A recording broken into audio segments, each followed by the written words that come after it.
Flowers आणले आहेत. हे याच्यासाठी आणले की फोटोशूटसाठी लागतात म्हणून. आणि मी गणपतीसाठी 7 नंबरची मूर्ती आणली गणपतीची कंठी बनवण्यासाठी.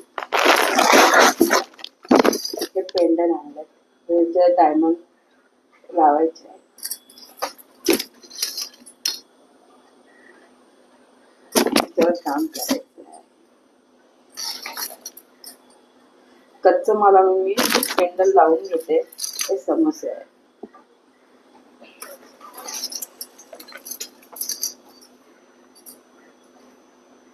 छोटे त्याला मोराची ही सीट आणली, हे लावणार आहे. कॉटन आणि ही रिबीन आणले मागे कंठीच्या मागे लावण्यासाठी.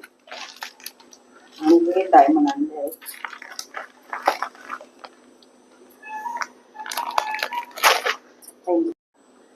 आणि मी कंठी गणपतीची बनवली की तुम्हाला फोटो दाखव.